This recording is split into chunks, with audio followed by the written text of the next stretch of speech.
In this video, we pay homage to literary giant Phyliss Wheatly. But first, here's a word from our sponsor. Hello, my name is Howard Dorsey. I'm 54 years old. I'm here to talk about my experience with Herbal Results. I was getting sick, so I went to the doctor. They told me that my blood pressure was high, my cholesterol was borderline or high, so I was very sick. Sometimes I thought I was dying at some point.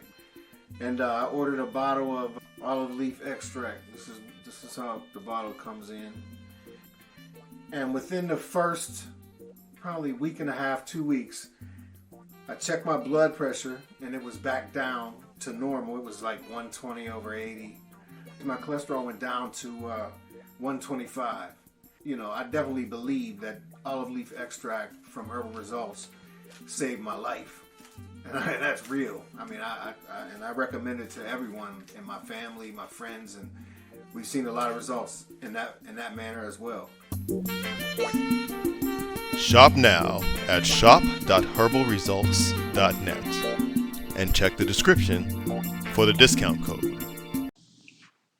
Phyliss Wheatly is estimated to have been born in 1753, somewhere between present-day Gambia and Ghana, West Africa. In 1761, Phyllis was kidnapped and put into captivity when she was approximately 7 years old. The only existing account of this day records that she was thought to be about 7 years old at that time because her two front teeth were missing. So in actuality, they didn't know how old she was. She was wrapped in nothing more than dirty carpets. She was taken to the Boston, Massachusetts slave market where she was sold into slavery. She was bought and enslaved by a slave trader named John Wheatly and his wife Susanna, hence the name Wheatly. During her bondage, she was stripped of her name and given the name Phyllis because that was the name of the slave ship on which she arrived in Boston. Though there were several, quote, robust, healthy females, end quote, on display, Miss Wheatly selected the 7-year-old, influenced by the humble and modest demeanor and interesting features of the little stranger. Why the little girl was there at all is a bit of a mystery, because the slave trader who owned the ship instructed his crew not to bring as many girls as boys to his ship. The gap-toothed girl in the dirty carpet would become an international literary celebrity. She would be held up as evidence of black people's innate equality at a time when staunch racist David Hume was declaring black people as a subhuman species, and bigots like Immanuel Kant was proclaiming that Africans should always be at the bottom, never to rise up. In centuries to come, she would become recognized as the mother of the African American literary tradition. But her name, whatever it truly was obliterated by her abduction. As stated, the Wheatleys called her Phyllis after the ship that took her from her home. She was the first black woman to become a poet of note in the United States. She received an education in the Wheatley household while also working for the family. Unusual for an enslaved person, she was taught to read and write. In less than 2 years, Phyllis had mastered English. She went on to learn Greek and Latin and caused a stir among Boston scholars with her ability to read and speak different languages fluently. Imagine that, a little black girl who could actually read. By the age of 12, Phyllis had written a 4-line elegy, which was recently discovered and published in a new edition of the writings of Phyliss Wheatly from Oxford University Press. An elegy is a poem of serious reflection, typically a lament for the dead. She was about 15 years old when she wrote the poem on being brought from Africa to America, her most anthologized poem. Seeing the poem as a theological justification for slavery, some later readers denounced Phyllis as a race traitor, but the poem turns using Christian values to hold white Christians to judgment. Whitley's first poem to appear in print was one called On Masters. Hussey and Coffin in 1767 about sailors escaping disaster. Keep in mind, her fame began in the 1700s before America was established as a nation. A number of her other poems celebrate the development of the United States of America, whose struggle for independence she sometimes used in her writings as a metaphor for spiritual, or more subtly, racial freedom.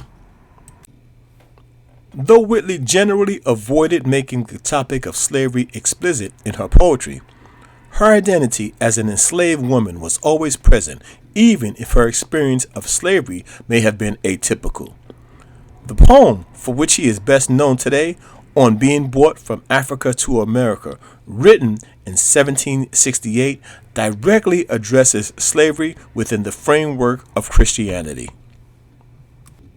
Among Wheatly's other notable poems from this period are To the University of Cambridge in New England, written in 1767, To the King's Most Excellent Majesty, written in 1768, and On the Death of Reverend Dr. Sewell, written in 1769.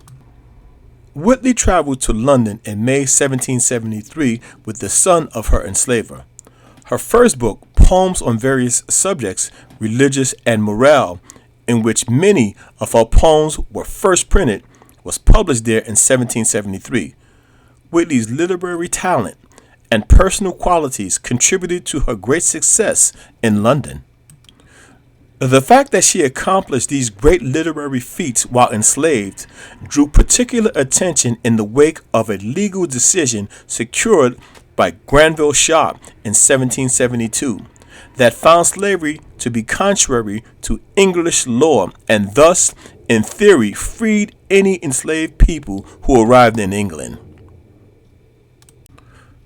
Wheatly returned to Boston in September of 1773 because Suzanne Wheatly had fallen ill.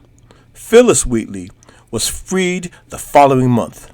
Some scholars believe that she made her freedom a condition of her return from England.